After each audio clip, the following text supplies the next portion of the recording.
Жаралганда жер бетине адамзат, жарыктыкта кимдер жашап өтпөгөн. Өзү өлсө да аты калчу түбөлүк адамдар бар. Үлгү болор көптөгөн. Саламатсыз урматтуу телекөрүүчү, бул Ордолуу Ош баяны. Бул чыгарылышта биз кыргыз эл акыны Сооронбай Жусуевдин ыр менен жазылган романда айтылган "Мен хан болдум, тажысыз да тактысыз, мен жан болдум, бактылуу да бактысыз" деп айтылган кайраттуу кыргыз айымы Алай ханышасы Курманжан Датка тууралуу жана анын эл алдында батырларча каза тапкан уулу Камчыбек тууралуу баяндайбыз. Биз менен болуңуз. Курманжан Алымбек Датка менен 1862 жылга дейин 29 жыл бирге жашады. Ал мезгилде 6 уулу болду. Алымбек Датканын улуу урпактары Батырбек Мамутбек, Асанбек Камчыбек кишинин көз өткөндөн кийин Анжанда Кашкарга чейинки азыркы Ноокат, Өзгөн, Каракулжа, Чоң Алай, Кара Суу, Араван, Алай райондорунда Ош шаарынын аймагында бийлик башчылары болуп келген. 6 уулу, 6 шаар эле.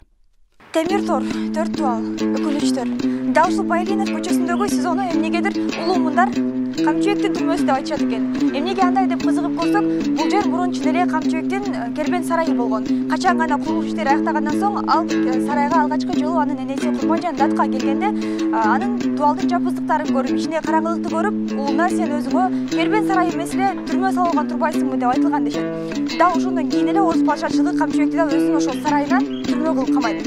Мына эми көп жылдар өтүп, бул жер чыныгы түрмөгө айланган. Бирок бул жерге келүү дагы, бул жерди көрүү дагы эч кимге насип этпесин.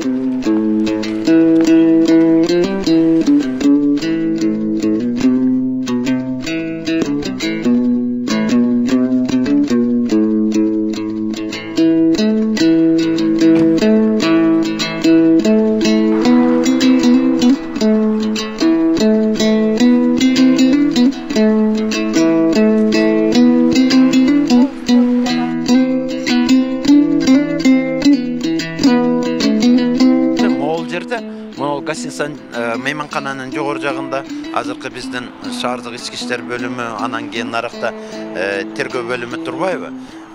Эл арасында бул Камчыбектин түрмөсү деген ат менен калып калган. Бирок чын-чынына келгенде, мына ошол Камчыбектин түрмөсү атка конуп турган нерсе, имаратты кадимки Алымбек Датка менен Курманжан Датканын кенже уулу Камчыбек кербен сарай кылып курган эле. Кербен сарай болуп, ал бардыгы эми азыркы тил менен айтканда комплекстүү да. Илгери комплекстүү кербен сарайларда ушундай болгон. Кээ бир убактарда ири кербен сарайлар башка жакка барбастан ошол жерде эле кербен сарайдын ичинде атайын базар боло турган жайлары болгон да. Камчыбек куд ошондой болуп туруп, кербен мейманканасы менен ашкана жатканысы, жанагы ат көлүктөр тура турган сарайлары менен анан базар кыла турган кылып чоң кылып салган. Анан бул кыргыздарда биринчиден алгачкылардан болуп бышкан кирпичтен, анан аябай кенен, анан эм эл арасында айтканга караганда фундаменти төмөнүрөөк болуп калганбы. Анан эң биринчи иретте Датка аталып жүргөн апасынан бат алып, ошону ишке берем деп биринчи чакырып келип көрсөтүп жүрсө, бул эми эл арасында биздин чоң аталардан укканыбыз да, балам мейманканаң кенен, анан терең болуп түрмөгө окшоп калыптыр деген имиш деген сөз бар да. Мүмкүн аны айткан эместир. Бирок кийинчерээк көрдүңөрбү, саясаттын кийинчерээк эзүүчү таптын өкүлү деген болуп туруп, ошол салган кербен сарайды кеңеш өкмөтүнүн алгачынан эчтеке кылмай келип туруп түрмөгө айландырып койгон.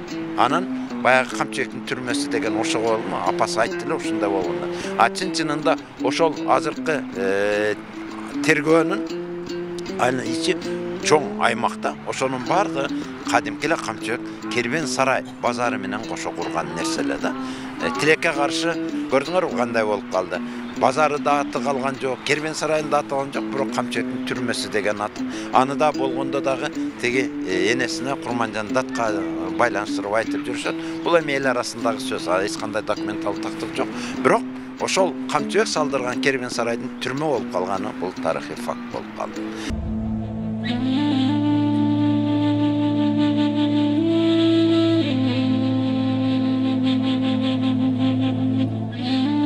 Алайская царица, так называемая Алайская царица.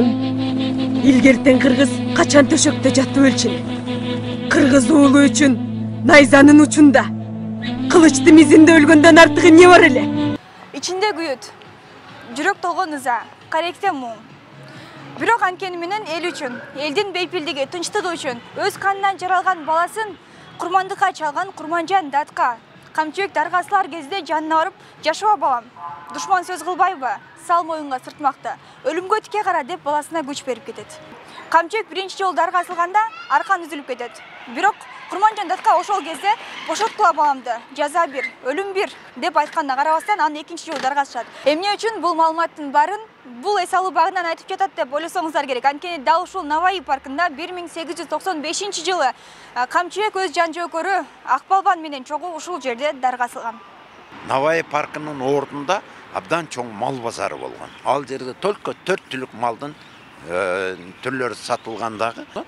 Куду ошо Наваи паркында 1895 жылы мал базарга эл көп келген үчүн эртең мененки саат 10-дорда бул 10-до мал базарда эл батпай турган кезде жанагы Алымбек датка менен Камчыбек Курманжан датка Камчыбекти даргаскан жери ошо мал базар.